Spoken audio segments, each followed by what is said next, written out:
നമസ്കാരം. നമ്മൾ ഇന്നത്തെ വീഡിയോയിൽ നമ്മൾ പരിചയപ്പെടുത്താൻ പോകുന്നത് FIU രജിസ്റ്റേർഡ് ആയിട്ടുള്ള ക്രിപ്റ്റോയിൽ ട്രേഡ് ചെയ്യാനുള്ള ഒരു ആപ്ലിക്കേഷനാണ്. ഡെൽറ്റ എക്സ്ചേഞ്ച് ഇന്ത്യ എന്നാണ് ഈ ഒരു ആപ്ലിക്കേഷൻ്റെ പേര്. ഇതിൻ്റെ പ്രത്യേകത എന്താണെന്ന് ചോദിച്ചു കഴിഞ്ഞാൽ നമുക്ക് ഫ്യൂച്ചർ ആൻഡ് ഓപ്ഷൻ ബിറ്റ്കോയിനിലും ഇത്തീരിയം അങ്ങനെയുള്ള വലിയ കോയിൻസിൻ്റെ ഇവിടെ ലിസ്റ്റ് ചെയ്തിട്ടുണ്ട്. ഒരുപാട് കോയിൻസ് താഴോട്ട് ലിസ്റ്റ് ചെയ്തിട്ടുണ്ട്. പക്ഷേ സ്പെഷ്യലി ബിറ്റ്കോയിൻ, ഇത്തീരിയം ഇതിൻ്റെ ഫ്യൂച്ചറിൽ നമുക്ക് ട്രേഡ് ചെയ്യാനും അതുപോലെ തന്നെ ഓപ്ഷൻ്റെ അകത്ത് ട്രേഡ് ചെയ്യാനുള്ള അവസരം ഇവർ തരുന്നുണ്ട്. അപ്പോൾ ഞാൻ ബിറ്റ്കോയിൻ്റെ ഓപ്ഷൻ ചെയിൻ ജസ്റ്റ് ഒന്ന് ഓപ്പൺ ആക്കി കാണിക്കാം. ഇതുണ്ടോ, ഇവിടെ ബിറ്റ്കോയിൻ്റെ ഓപ്ഷൻ ചെയിനിൽ നല്ലൊരു വോളിയവും നല്ലൊരു ലിക്വിഡിറ്റി നമുക്ക് കിട്ടുന്നുണ്ട്. ഓപ്ഷൻ ചെയിനാണ് ഇവിടെ കാണുന്നത്. വളരെ സിമ്പിളായിട്ടുള്ള ഒരു പ്ലാറ്റ്ഫോമാണ്. നമുക്ക് സ്ട്രാറ്റജി ബിൽഡറും കാര്യങ്ങളൊക്കെ ഇവിടെ പ്രൊവൈഡ് ചെയ്യുന്നുണ്ട്. നമുക്കിതിൻ്റെ അകത്ത് സെൻസിബിൾ പോലെ തന്നെ കോമ്പിനേഷൻ ഓഫ് എൻട്രീസ് നമ്മൾ സാമ്പിളായിട്ട് എൻട്രി ചെയ്തെടുത്ത് നമുക്ക് ഇതിൻ്റെ അകത്ത് ചെക്ക് ചെയ്യാനുള്ള ഓപ്ഷൻസും കാര്യങ്ങളൊക്കെ ഉണ്ട്. അപ്പോൾ അങ്ങനെ ഒരു പ്ലാറ്റ്ഫോം നിങ്ങൾക്ക് താല്പര്യമുണ്ട്, ട്രേഡിങ്ങിന് താല്പര്യം ഉണ്ടെങ്കിൽ നിങ്ങൾക്ക് ഇതിനെക്കുറിച്ച് ആഡ് ചെയ്യാം. ചുമ്മാ എക്സാമ്പിളായിട്ട് ഞാൻ ചുമ്മാ ഇതൊന്ന് ആഡ് ചെയ്ത് കാണിച്ചു തരാം. ഉണ്ടോ, നമ്മൾ കൊടുക്കുന്നതിനനുസരിച്ച് നമുക്ക് P&L ഗ്രാഫ്, ചാർട്ട് കാര്യങ്ങളും ഒക്കെ കിട്ടുന്നതാണ് ഈ ഒരു പ്ലാറ്റ്ഫോമിൽ. അപ്പം പൊതുവേ നല്ല ലിക്വിഡിറ്റി ഉണ്ട്. അപ്പം ട്രേഡിങ് ക്രിപ്റ്റോയിൽ വളരെ റിസ്ക്കിയാണ്. അപ്പോൾ ട്രേഡ് ചെയ്യുന്നവർക്ക് വേണ്ടി നല്ലൊരു പ്ലാറ്റ്ഫോമാണ് ഇത്. ബാക്കി ഇൻവെസ്റ്റ് ചെയ്യാനുള്ളവർക്ക് വേണ്ടിയുള്ള ഒരു പ്ലാറ്റ്ഫോം അല്ല ഇത്. നമുക്ക് മെയിനായിട്ട് ബിറ്റ്കോയിൻ, ഇത്തീരിയം, ഫ്യൂച്ചർ ആൻഡ് ഓപ്ഷനിൽ ട്രേഡ് ചെയ്യുന്നവർക്ക് വേണ്ടി ഒരു ആപ്ലിക്കേഷനാണ്. ഈ ഒരു വീഡിയോയിൽ അക്കൗണ്ട് ഓപ്പണിംഗ് പ്രൊസീജിയറാണ് ഞാൻ കാണിച്ചു തരാൻ പോകുന്നത്. ഡെൽറ്റ എക്സ്ചേഞ്ച് ഇന്ത്യയിൽ എങ്ങനെയാണ് അക്കൗണ്ട് ഓപ്പൺ ആക്കാനുള്ള പ്രൊസീജിയർ നോക്കാം. അപ്പോൾ വീഡിയോയുടെ ഡിസ്ക്രിപ്ഷനിൽ ഒരു ലിങ്ക് കൊടുത്തിട്ടുണ്ട്. ആ ഒരു ലിങ്കിൽ ക്ലിക്ക് ചെയ്ത് മുമ്പോട്ട് പോകുക. അപ്പോൾ ആ ഒരു ലിങ്കിലാണ് ക്ലിക്ക് ചെയ്യുന്നതെങ്കിൽ നിങ്ങൾക്ക് ട്രേഡിംഗ് ഫീസിൽ ഒരു 10% ഡിസ്കൗണ്ട് ഉണ്ടായിരിക്കും, ഇവിടെ കൊടുത്തിട്ടുണ്ട്. ഇനി നമുക്ക് താഴെ ഗൂഗിൾ എന്ന് പറഞ്ഞൊരു ഓപ്ഷൻ ഉണ്ട്. ഒന്നെങ്കിൽ അതേ ക്ലിക്ക് ചെയ്ത് മുമ്പോട്ട് പോകാം, അല്ലെങ്കിൽ ഇമെയിൽ ഐഡിയും പാസ്വേഡും എൻ്റർ ചെയ്ത് മുമ്പോട്ട് പോകാൻ സാധിക്കുന്നതായിരിക്കും. അപ്പോൾ ഗൂഗിളിൽ ക്ലിക്ക് ചെയ്യുവാണെങ്കിൽ നമുക്ക് ഏതൊക്കെ ഇമെയിൽ ഐ ഡി ആണോ നമ്മൾ ഓപ്പൺ ആക്കി വെച്ചിരിക്കുന്നത് അത് നമുക്ക് 1 by 1 ആയിട്ട് വരും. അതിൻ്റെ അകത്ത് നമുക്ക് സെലക്ട് ചെയ്ത് മുമ്പോട്ട് പോകാം. അതല്ലെങ്കിൽ ഇമെയിൽ ഐ ഡി നമ്മൾ എൻ്റർ ചെയ്ത് കൊടുത്ത് പാസ്വേഡ് എൻ്റർ ചെയ്ത് മുമ്പോട്ട് പോകാം.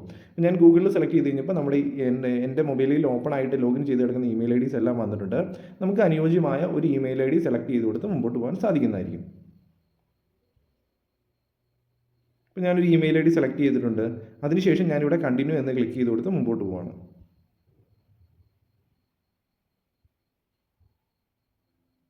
അപ്പോൾ യുവർ അക്കൗണ്ട് ഈസ് ക്രിയേറ്റഡ് എന്ന് പറഞ്ഞ് വന്നിട്ടുണ്ട്. അപ്പം get verified to start trading എന്ന് പറഞ്ഞ ഒരു ഓപ്ഷൻ കിടക്കുന്നുണ്ട്. അതിലൊന്ന് ക്ലിക്ക് ചെയ്ത് കൊടുക്കുക.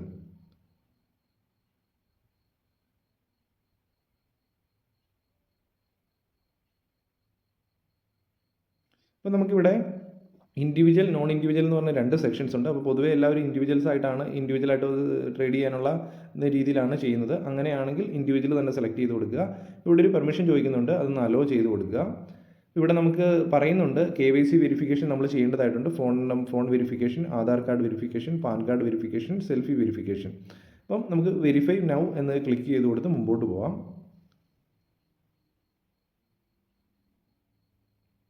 ഇപ്പോൾ ഇവിടെ നമുക്ക് അൺലിമിറ്റഡ് ഡെയിലി വിഡ്രോവൽസ് ഉണ്ട്, അൺലിമിറ്റഡ് ലൈഫ് ടൈം വിഡ്രോവലും ഇവിടെ കിടക്കുന്നുണ്ട്. അപ്പോൾ നമുക്ക് ആദ്യം തന്നെ ഫോൺ നമ്പർ എൻ്റർ ചെയ്ത് കൊടുക്കാം. അതിനുശേഷം താഴെ വെരിഫൈ ഫോൺ നമ്പർ എന്ന് ക്ലിക്ക് ചെയ്ത് കൊടുക്കാം. ഫോൺ നമ്പറിലേക്ക് ഒരു OTP വന്നു. ഫോൺ നമ്പർ സക്സസ്ഫുൾ ആയിട്ട് വെരിഫൈ ആയിട്ടുണ്ട്. കണ്ടിന്യൂ വിത്ത് ID വെരിഫിക്കേഷൻ എന്ന് ക്ലിക്ക് ചെയ്ത് കൊടുക്കുക. ഇനി ഇതിൽ ക്ലിക്ക് ചെയ്യുമ്പോൾ തന്നെ ഡിജി ലോക്കർ ഡോക്യുമെൻറ്റ് വെരിഫിക്കേഷൻ ആണ് ഇവർ ചോദിക്കുന്നത്.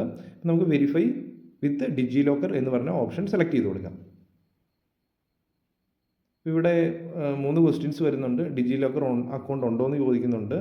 അതെയോ ഡിജി ലോക്കർ അക്കൗണ്ട് ഇല്ലെന്ന് ചോദിക്കുന്നുണ്ട്. അതുപോലെ തന്നെ നിങ്ങൾക്ക് ഒരു കൺഫ്യൂഷനാണോ, ഡിജി ലോക്കർ ഉണ്ടോ ഇല്ലയോ എന്ന് ചോദിക്കുന്നുണ്ട്. അപ്പം ഡിജി ലോക്കർ അക്കൗണ്ട് ഉണ്ടെങ്കിൽ ഡിജി ലോക്കർ അക്കൗണ്ട് ഉള്ളത് എന്നുള്ള ഫസ്റ്റ് ഓപ്ഷൻ സെലക്ട് ചെയ്ത് കൊടുക്കുക. അതല്ല എന്തെങ്കിലും ഡൗട്ട് ഉണ്ടെങ്കിൽ രണ്ടാമത്തെ ഓപ്ഷൻ സെലക്ട് ചെയ്ത് കൊടുക്കാം. നമുക്ക് സൈനപ്പ് ചെയ്യാൻ വേണ്ടിയാണ് ഏതെങ്കിലും ഒരു ഓപ്ഷൻ സെലക്ട് ചെയ്ത് കൊടുത്ത് മുമ്പോട്ട് പോവുക. ഞാനിവിടെ എനിക്ക് ഡിജി ലോക്കർ അക്കൗണ്ട് ഉള്ളതുകൊണ്ട് ഒന്നാമത്തെ ഓപ്ഷൻ തന്നെ സെലക്ട് ചെയ്ത് കൊടുത്താണ് മുമ്പോട്ട് പോകുന്നത്. ഇപ്പോൾ ഇവിടെ നമുക്ക് ഒരു പെർമിഷൻ ചോദിക്കുന്നുണ്ട്. പ്രൊസീഡ് എന്ന് ക്ലിക്ക് ചെയ്ത് കൊടുക്കുക. അതിനുശേഷം മൊബൈൽ നമ്പർ വെച്ച് ഡിജി ലോക്കറിലേക്ക് സൈൻ ചെയ്യാനാണ് നമ്മളിവിടെ പോകുന്നത്. ഇവിടെ മൊബൈൽ നമ്പർ എന്ന് എൻ്റർ ചെയ്ത് കൊടുക്കുക. മൊബൈൽ സെലക്ട് ചെയ്ത് താഴെ മൊബൈൽ നമ്പർ എൻ്റർ ചെയ്ത് കൊടുത്ത് സൈൻ ഇൻ എന്നത് സെലക്ട് ചെയ്ത് കൊടുക്കുക.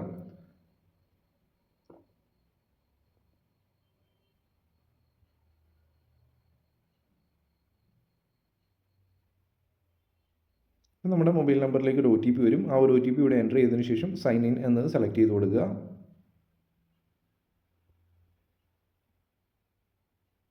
ഇപ്പോൾ കുറച്ച് ഡോക്യുമെൻറ്റ്സ് ഡിജി ലോക്കറിൽ നിന്ന് ഡെൽറ്റ എക്സ്ചേഞ്ചിലേക്ക് എടുത്തോട്ടെ എന്ന് ചോദിക്കുന്നുണ്ട്. Aadhaar card, PAN card, driving licence. അപ്പോൾ താഴെ അലോ എന്നുള്ള പെർമിഷൻ കൊടുക്കുക.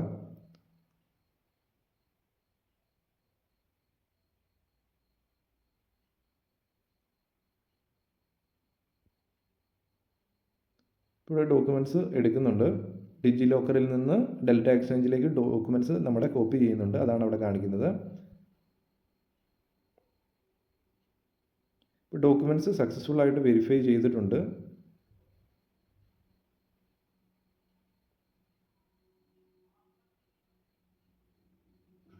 ഇനി നമുക്ക് പാൻ കാർഡിൻ്റെ ഒരു ഫോട്ടോ എടുക്കേണ്ടതായിട്ടുണ്ട്. അപ്പോൾ ക്യാപ്ചർ ഫോട്ടോ എന്ന് ക്ലിക്ക് ചെയ്ത് കഴിഞ്ഞാൽ നമ്മുടെ ക്യാമറ ഓപ്പൺ ആവും. അത് വെച്ചൊന്നെങ്കിൽ പാൻ കാർഡിൻ്റെ ഫ്രണ്ട് വശത്തെ ഫോട്ടോ എടുക്കാം. അല്ലെങ്കിൽ ഓൾറെഡി നമ്മുടെ മൊബൈലിൽ ഉണ്ടെങ്കിൽ ഇവിടെ അപ്ലോഡ് ഡോക്യുമെൻ്റ് എന്ന് സെലക്ട് ചെയ്ത് കൊടുത്തിട്ടാണെങ്കിലും നിങ്ങൾക്ക് പാൻ കാർഡിൻ്റെ ഡീറ്റെയിൽസ് അപ്ലോഡ് ചെയ്ത് കൊടുക്കാൻ സാധിക്കുന്നതായിരിക്കും.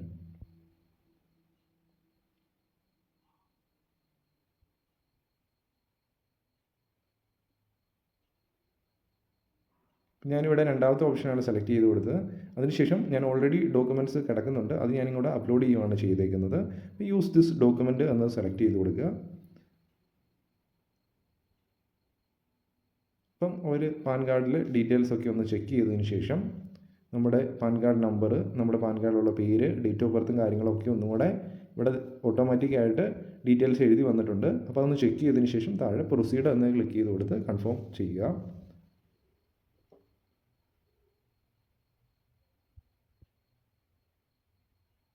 ഇതിനുശേഷം ഒരു സെൽഫി എടുക്കേണ്ടതായിട്ടുണ്ട്. അപ്പം കണ്ണാടിയോ അല്ലെങ്കിൽ മുഖം മറയ്ക്കാത്ത രീതിയിൽ നല്ല വെളിച്ചമുള്ളെടുത്ത് വെച്ച് ഒരു സെൽഫി എടുക്കുക. പ്രൊസീഡ് ടു ക്യാപ്ചർ എന്ന് ക്ലിക്ക് ചെയ്ത് കൊടുത്ത് മുമ്പോട്ട് പോകാം. അപ്പം ഇവിടെ നമുക്ക് കൃത്യമായിട്ട് വ്യക്തതയോടുകൂടി ഫോട്ടോ എടുക്കുക. അലോ കൊടുക്കുക, പെർമിഷൻ, ക്യാമറ ഓപ്പൺ ആകുന്നതിന് വേണ്ടി.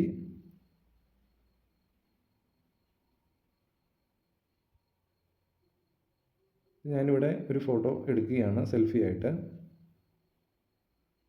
ഇവിടെ ചുറ്റും ഗ്രീനായിട്ട് ഒരു റൗണ്ട് വരും. അങ്ങനെ വന്നു കഴിഞ്ഞാൽ ശരിയായ രീതിയിലാണ് അത് ഫോട്ടോ വരുന്നതെന്നാണ് അതിൻ്റെ അർത്ഥം. പിന്നെ കുറച്ച് ഡീറ്റെയിൽസും കൂടി ഇവർ ചോദിക്കുന്നുണ്ട്. നമ്മുടെ ജോലി എന്താണ്, ഇൻകം എത്രയാണ്, അതുപോലെ തന്നെ പൊളിറ്റിക്കലി നമ്മൾ ആക്റ്റീവ് ആണോ അല്ലയോ എന്ന് കുറച്ച് ക്വസ്റ്റ്യൻസ് ചോദിക്കുന്നുണ്ട്. ഞാൻ ആദ്യമേ ഒക്യുപ്പേഷൻ സെലക്ട് ചെയ്ത് കൊടുത്തു. അപ്പോൾ പല ജോലിയിലുള്ളവരുടെ കാറ്റഗറി കൊടുത്തിട്ടുണ്ട്. നമ്മുടെ ഏതാണോ അത് സെലക്ട് ചെയ്ത് കൊടുക്കുക. അതിനുശേഷം ഇൻകം നമ്മൾ ക്ലിക്ക് ചെയ്യുന്ന സമയത്ത് പല കാറ്റഗറിയിലുള്ള ഇൻകം നമുക്ക് കിട്ടും, ആനുവൽ ഇൻകം. നിങ്ങളുടെ ഏതാണോ കാറ്റഗറി അത് സെലക്ട് ചെയ്ത് കൊടുക്കുക.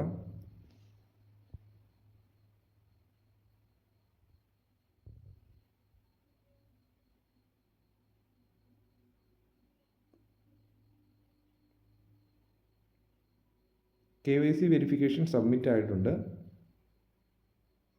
നമുക്ക് KYC കംപ്ലീറ്റ് ആയി എങ്കിലും നമുക്കിനി ബാങ്ക് അക്കൗണ്ട് ആഡ് ചെയ്യേണ്ടതായിട്ടുണ്ട്. അപ്പോൾ അതിനുവേണ്ടി ആഡ് ബാങ്ക് അക്കൗണ്ട് എന്ന് പറഞ്ഞ ഓപ്ഷൻ സെലക്ട് ചെയ്ത് കൊടുത്താണ് മുമ്പോട്ട് പോകേണ്ടത്.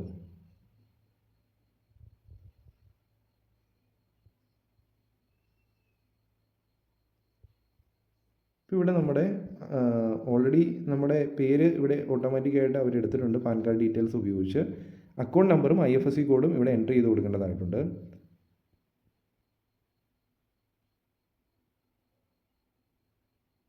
അതിനുശേഷം ആഡ് ബാങ്ക് അക്കൗണ്ട് എന്ന് പറഞ്ഞ ഓപ്ഷനാണ് സെലക്ട് ചെയ്ത് കൊടുക്കേണ്ടത്. അപ്പോൾ കൃത്യമായിട്ട് അടിച്ചു കൊടുക്കുക അക്കൗണ്ട് നമ്പർ IFSC കോഡും. അപ്പോൾ ഡെൽറ്റ എക്സ്ചേഞ്ച് ഇന്ത്യയിൽ ഫണ്ട് ആഡ് ചെയ്യുന്നതും വിഡ്രോ ചെയ്യുന്നതും ഏത് അക്കൗണ്ടാണോ ഉപയോഗിക്കാൻ പോകുന്നത് ആ ഒരു അക്കൗണ്ടിൻ്റെ അക്കൗണ്ട് നമ്പറും IFSC കോഡുമാണ് ഇവിടെ അടിച്ചു കൊടുക്കേണ്ടത്. ഇത്രയും ചെയ്ത് കഴിയുമ്പോഴത്തേനും ₹1 അവരുടെ അക്കൗണ്ടിൽ നിന്ന് നമ്മുടെ അക്കൗണ്ടിലേക്ക് ഇടുന്നതായിരിക്കും. അത് കണക്ട് ചെയ്യാൻ വേണ്ടിയാണ്, നമ്മുടെ അക്കൗണ്ട് യഥാർത്ഥ അക്കൗണ്ട് നമ്പർ അങ്ങനെ ഒരു അക്കൗണ്ട് നമ്പർ ഉണ്ടോ എന്ന് ചെക്ക് ചെയ്യുന്നതിന് വേണ്ടിയാണ് അവരങ്ങനെ ചെയ്യുന്നത്. ഇവിടെ ബാങ്ക് അക്കൗണ്ട് വെരിഫിക്കേഷൻ നടന്നുകൊണ്ടിരിക്കുകയാണ്. പെട്ടെന്ന് തന്നെ ഇത് വെരിഫിക്കേഷൻ ആവുന്നതായിരിക്കും. ഇവിടെ bank account has added successfully എന്ന് പറഞ്ഞാൽ നമുക്ക് ഒരു മെയിൽ വന്നിട്ടുണ്ട്. അതുപോലെ തന്നെ നമുക്ക് ആഡ് ഫണ്ട് എന്ന് പറഞ്ഞുള്ള ഓപ്ഷൻ സെലക്ട് ചെയ്ത് കൊടുത്ത് നമുക്ക് ഇതിൻ്റെ അകത്തൊരു ഫണ്ട് ആഡ് ചെയ്യാൻ സാധിക്കുന്നതായിരിക്കും. അതിനുശേഷം നമുക്ക് ഫ്യൂച്ചർ ആൻഡ് ഓപ്ഷനിൽ ട്രേഡ് ചെയ്യാൻ സാധിക്കുന്നതായിരിക്കും. ഒരിക്കലും ഇൻവെസ്റ്റ് ചെയ്യാനുള്ള ഒരു ആപ്ലിക്കേഷൻ അല്ല. റിസ്ക് ഉണ്ട് ട്രേഡിങ്ങിൽ, ഒരുപാട് റിസ്ക് ഉണ്ട്. അപ്പം ട്രേഡിങ്ങിനോടൊക്കെ താല്പര്യമുള്ളവരാണ്, ചെയ്ത് പഠിക്കാൻ താല്പര്യമുള്ളവരാണെങ്കിൽ ഈ ഒരു ആപ്ലിക്കേഷൻ യൂസ് ചെയ്യാം. നല്ല ലിക്വിഡിറ്റി ഉള്ള ഒരു പ്ലാറ്റ്ഫോമാണ്, വളരെ റിസ്ക് ഉള്ള പ്ലാറ്റ്ഫോമാണ്, ട്രേഡ് ചെയ്യാൻ ഉപയോഗിക്കുന്ന ഒരു പ്ലാറ്റ്ഫോമാണ്. വീഡിയോയുടെ ഡിസ്ക്രിപ്ഷനിൽ ശരിയായ ലിങ്ക് ഉണ്ട്. ആ ഒരു ലിങ്ക് ഉപയോഗിച്ച് നിങ്ങൾക്ക് ഇതിൻ്റെ അക്കൗണ്ട് ഓപ്പൺ ആക്കാൻ സാധിക്കുന്നതായിരിക്കും. ട്രേഡിംഗ് ഫീയുടെ ഒരു ബെനിഫിറ്റ് നിങ്ങൾക്ക് എടുക്കാൻ സാധിക്കുന്നതായിരിക്കും. Okay, thank U.